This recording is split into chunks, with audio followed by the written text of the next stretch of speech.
चलिए तो बेटा स्वागत है आपका हमारे YouTube channel Sumer study point में, जिसमें आज हम कवर करने जा रहे हैं क्लास 8 की एक्सरसाइज 3.3।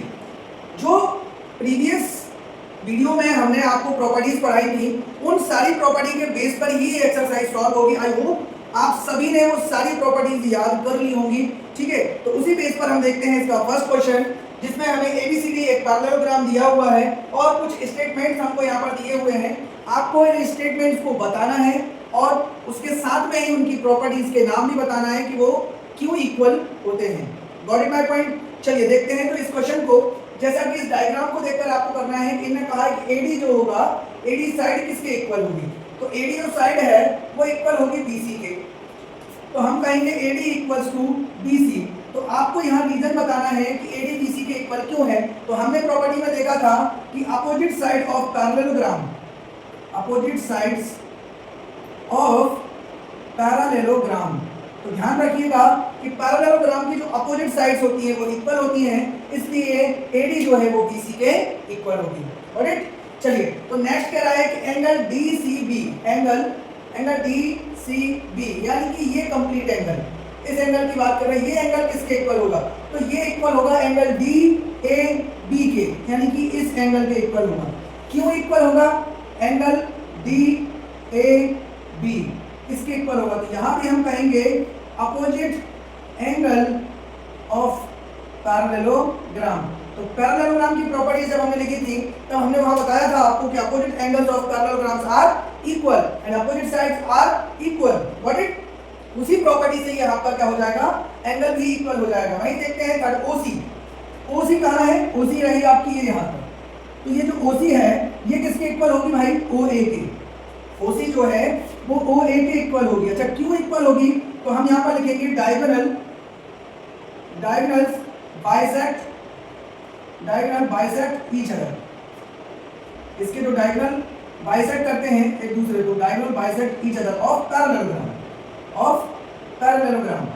तो पैरेललोग्राम के जो डायगोनल्स होते हैं वो एक दूसरे को बाइसेक्ट करते हैं, इसलिए यहाँ क्या हो जाएगा कि इनकी जो डायगोनल्स होंगे वो बाइसेक्ट करेंगे, तो ओसी जो है वो ओए के इक्वल हो जाएगा। Got it. चलिए नेक्स्ट कह रहा है यहाँ पर कि एंगल डीएबी, एंगल डीएबी यानी कि ये वाला angle DAB and angle CDA, angle CDA यानी कि ये वाला, ये जो दोनों एंगल हैं, इन दोनों एंगल की बात कर रहा है वो कि इन दोनों का सम कितना आएगा। राइट, तो इन दोनों का जो सम आएगा वो हमेशा आता है बेटा 180 डिग्री। ठीक है, 180 डिग्री आता है इसका सम। और ये क्यों आता है इसका रीजन हम यहां पर देंगे। तो इसको बोलते हैं बेटा को interior angle, co interior angle. ठीक है, ये तो मैं आपको सीबीएसई के हिसाब से बता दे रहा हूं। एमपी बोर्ड वाले बुक्स में अगर आप देखते हैं तो वहां पर आपको एक कंटेंट लिखा मिलेगा, को इंटीरियर एंगल का मतलब ये होता है कि दो पैरेलल लाइन के बीच में एक ट्रांसवर्सल होती है, उसके सेम साइड के एंगल का जो सम होता है वो हमेशा 180 डिग्री होता है, जिसको हम को इंटीरियर एंगल बोलते हैं। वहीं हमें सीबीएस एनसीईआरटी की बुक में लिखा हुआ मिलता है angle on the same side, angle on the same side of transversal. जो ट्रांसवर्सल होता है उसके सेम साइड के, ट्रांसवर्सल के सेम साइड के एंगल का sum, angle on the same side of the transversal, ये हमेशा कितना होता है, 180 डिग्री होता है। ठीक है, तो ये है चार प्रॉपर्टी जिनके बेस पर हमने पहला क्वेश्चन कंप्लीट किया। Got it. चलिए तो फटाफट इसको नोट डाउन करिए, फिर देखते हैं इसी का हम सेकंड क्वेश्चन। चलिए तो बेटा देखते हैं इसी का सेकंड क्वेश्चन। और सेकंड क्वेश्चन में कह रहा है find the value of x by z. आपको एक्स वाई जेड की वैल्यू फाइंड करना है और आपको प्रॉपर्टी भी बतानी है इनकी। Got it. चलिए तो देखते हैं पहले क्वेश्चन में हमें एक्स वाई और जेड की वैल्यू पता करनी है। गॉट इट, जिसमें हमें एंगल बी जो है ये कितना दिया है, 100 दिया है, ये हमें 100 दिया हुआ है। चलिए तो फटाफट हम बात करते हैं। यहाँ पर एंगल जो बी है वो हमारा 100 दिया है हमें, तो हमारा एंगल जो बी होगा वो इक्वल हो जाएगा किसके, एंगल बाई के। क्यों हो जाएगा, यहाँ पर देखिए opposite angle of parallelogram, opposite angle of parallelogram. वहीं पर बात करते हैं हम, अब हमारे पास y की जो वैल्यू आ गई है वो आ गई है 100। ओके, चलिए तो y की वैल्यू मिल गई है हमें। अब हम निकाल लेते हैं z की वैल्यू या x की वैल्यू निकाल लेते हैं। चलिए तो angle x plus angle y is equal to होता है बेटा 180 डिग्री। क्यों होता है?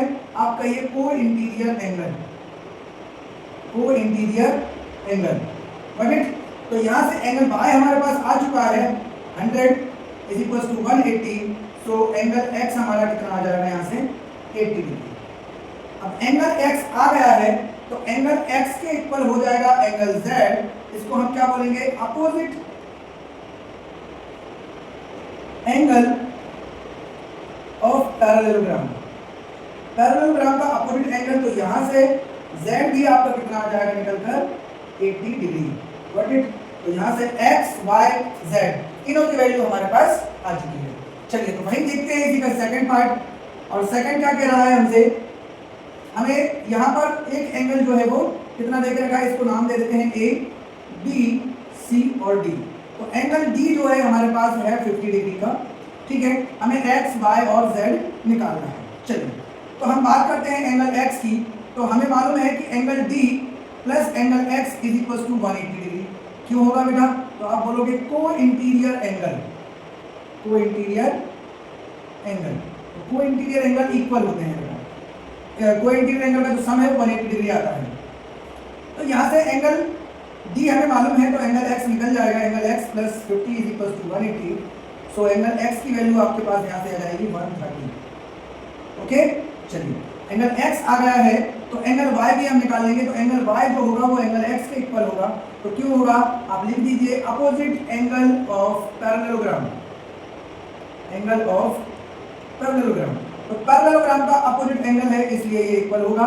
तो यहाँ से एंगल y की वैल्यू भी हमारी निकल कर कितनी आ जाएगी जितनी एंगल x की आई है। तो एंगल x कितना आया है 130। तो एंगल y भी हमारा निकल कर आ गया 130। चलिए तो एंगल x जो है जितना है उतना ही हमारा एंगल z हो जाएगा।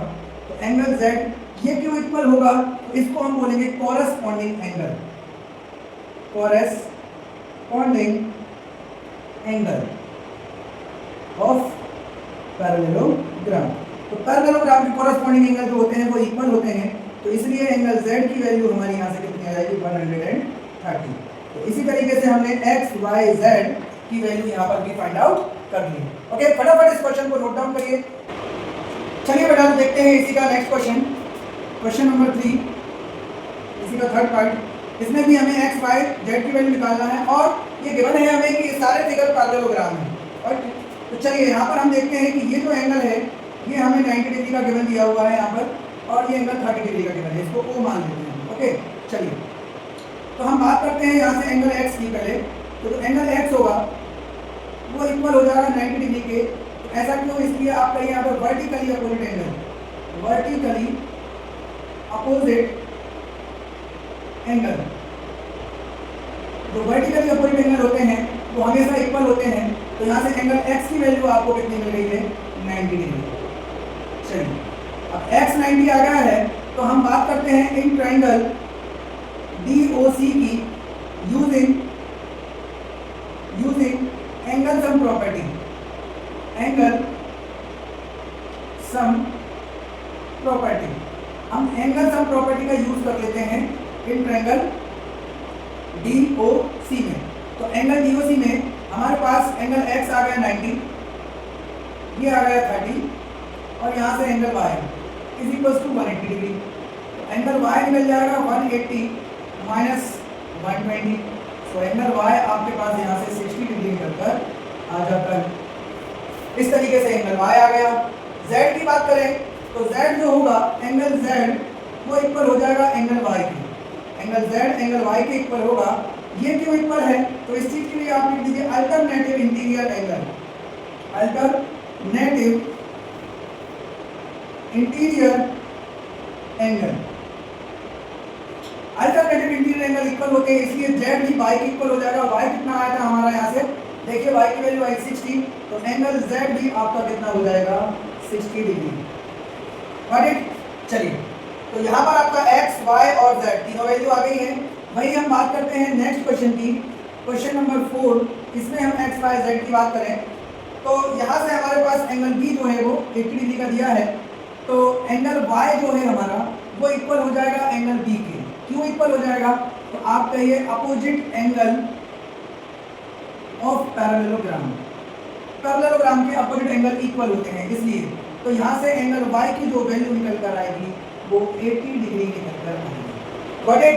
चलिए अब एंगल वाई आ गया है तो हम z भी यहाँ से निकाल लेंगे।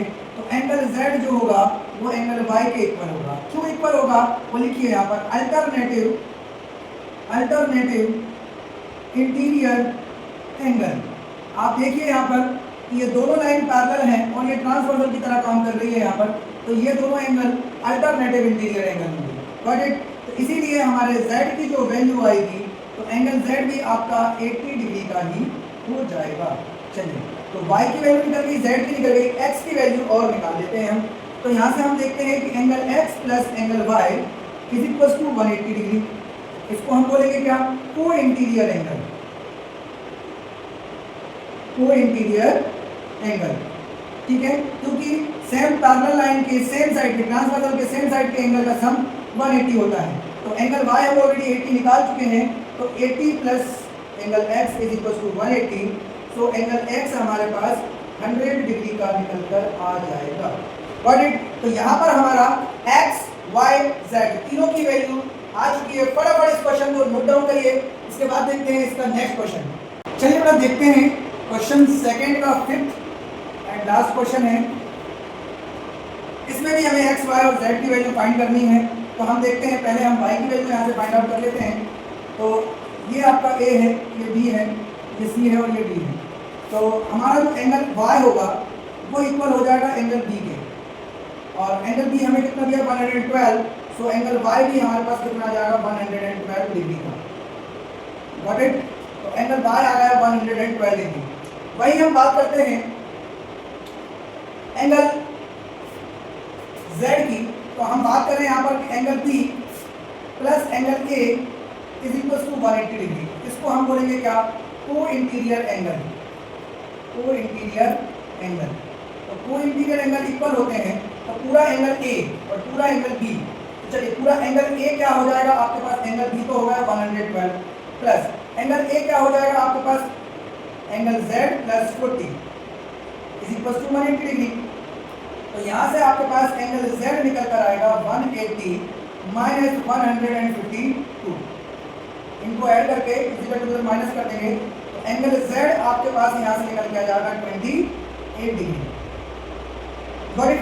तो यहाँ से z की वैल्यू आ गई आपके पास। तो हम कह सकते हैं कंप्लीट एंगल a कितना हो जाएगा? तो कंप्लीट एंगल a जो हो जाएगा 40 प्लस z, यानी कि 40 प्लस 28, यानी कि हम कहेंगे हमारा जो हो जाएगा 68 डिग्री का हो जाएगा टोटल एंगल कंप्लीट a। और a एंगल आ गया। चलो तो x, y, z की आ गई, a की नीड नहीं थी। चलिए अब हमें x की वैल्यू निकालनी है यहाँ से। तो एंगल x जो होगा वो इक्वल हो जाएगा एंगल z के। क्यों हो जाएगा? अल्टरनेटिव इंटीरियर एंगल से। ये ट्रांसवर्सल, ये अल्टरनेटिव इंटीरियर एंगल से एंगल x की वैल्यू भी आपके पास कितनी आ जाएगी? यहाँ से 28 निकल कर आ जाएगी। Got it? चलिए तो ये हो गया आपका क्वेश्चन नंबर सेकंड कंप्लीट। फटाफट इसे नोट डाउन करिए, इसके बाद देखते हैं इसका थर्ड क्वेश्चन। चलिए बेटा तो देखते हैं इसी का नेक्स्ट क्वेश्चन। इसमें कह रहा है कि आपको ये ABCD एक क्वाड्रिलेटरल दिया है और यहाँ पर 3 स्टेटमेंट दिए हैं। इन तीनों स्टेटमेंट के लिए आपको बताना है कि किस स्टेटमेंट के लिए ये जो क्वाड्रिलेटरल दिया है ये पैरेललोग्राम होगा या नहीं होगा, आपको बताना है। चलिए तो पहला स्टेटमेंट हमें यहाँ पर दिया है कि एंगल A और एंगल B इन दोनों का सम जो है 180 डिग्री है। एंगल D और एंगल B, यानी कि ये दोनों एंगल का सम 180 है। तो क्या ये पैरेललोग्राम होगा? तो आप कहेंगे yes, it is a parallelogram. ठीक है, क्या कहेंगे आप? Yes, it is a parallelogram. क्योंकि because its opposite sides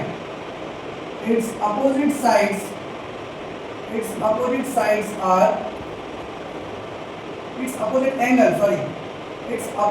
angle are equal. Its opposite angle are equal, इसकी अपोजिट एंगल इक्वल है, इसलिए ये पैरेललोग्राम होगा। वही बात करते हैं सेकंड स्टेटमेंट की, जो कह रहा है कि जो AB है वो DC के इक्वल है। AB जो है, AB कहाँ है, AB ये वाली साइड DC के इक्वल है और 8 सेंटीमीटर की, यानी कि ये 8 है और ये भी 8 है। वहीं पर AD जो है वो 4 सेंटीमीटर की है और BC 4.4 सेंटीमीटर की है। तो क्या ये पैरेललोग्राम होगा? तो नहीं होगा। क्यों? क्योंकि इसकी अपोजिट साइड इक्वल नहीं है और पैरेललोग्राम की अपोजिट साइड इक्वल होती है। तो हम क्या कहेंगे कि for this statement,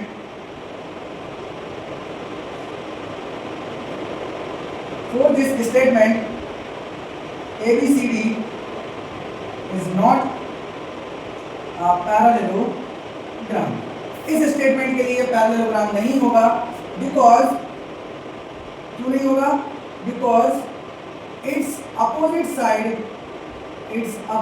sides are not equal, क्योंकि इसकी अपोजिट साइड जो है वो इक्वल नहीं है।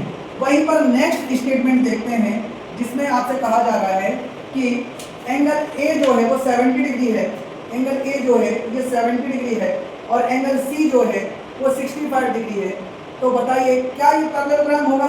तो हम इस स्टेटमेंट के लिए भी कहेंगे कि it is not a parallelogram because its opposite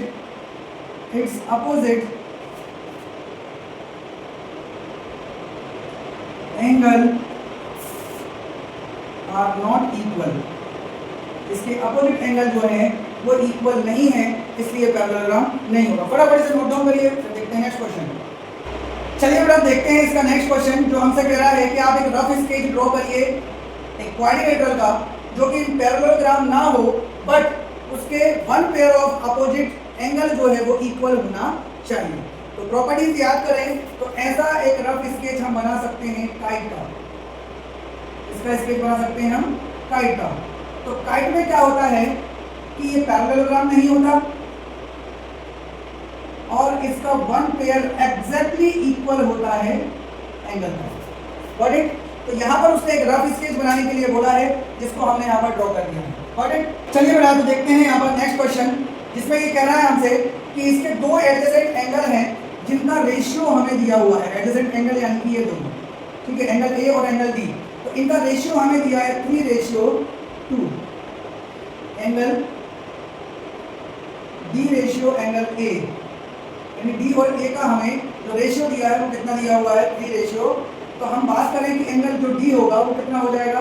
3x और एंगल A जो है ये कितना हो जाएगा? 2x। Got it?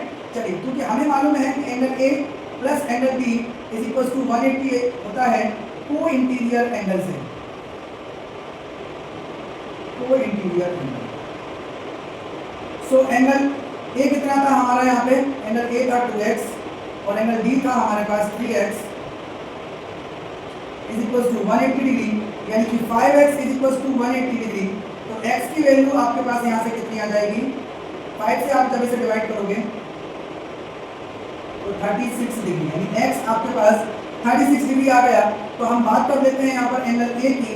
Angle A कितना हो जाएगा हमारे पास? 2x, यानी कि 2 इंटू 36 यानी कि 72 डिग्री। तो एंगल A आ जाएगा आपके पास 72 डिग्री का। और एंगल D की हम बात करें तो एंगल D हो जाएगा आपके पास 3 इंटू x यानी कि 36। तो यहाँ से कितना हो जाएगा? 108 डिग्री का। तो एंगल D आपके पास आ गया 108 डिग्री, यानी ये हुआ हमारा क्वेश्चन कंप्लीट। फटाफट से नोट डाउन करिए। चलिए बेटा देखते हैं इसका नेक्स्ट क्वेश्चन, जिसमें हमसे कह रहा है कि एक पैरेललोग्राम के जो एडजेसेंट एंगल हैं वो इक्वल मेजर के दिए हुए हैं, यानी कि दोनों एंगल जो हैं वो सेम दिए हुए हैं। तो आपको बताना है कि इनका मेजरमेंट कितना है। ठीक है, तो चलिए देखते हैं इस क्वेश्चन को। तो हमारे पास एंगल A जो है वो भी x है और एंगल D जो है वो भी x है। तो हमें मालूम है कि angle A plus angle D is equal to 180 degree होगा को इंटीरियर एंगल से। तो एंगल A होगा x plus x is equal to 180 degree, यानी कि 2x is equal to 180 degree, यानी x की वैल्यू आपके पास यहाँ से 90 डिग्री निकल कर आ जाएगी। और जब किसी पैरेललोग्राम का एक एंगल 90 डिग्री का आ जाता है तो हम कह सकते हैं कि all angle of parallelogram are 90 degree. तो इस पैरेललोग्राम के सारे एंगल यानी एंगल ए और एंगल डी जिसका हमसे पूछा था, ये दोनों ही हमारे 90 डिग्री के आ चुके हैं और साथ में बाकी बचे हुए एंगल भी आपके 90 डिग्री के हो जाएंगे। ठीक है, चलिए तो फटाफट इसे नोट डाउन करिए।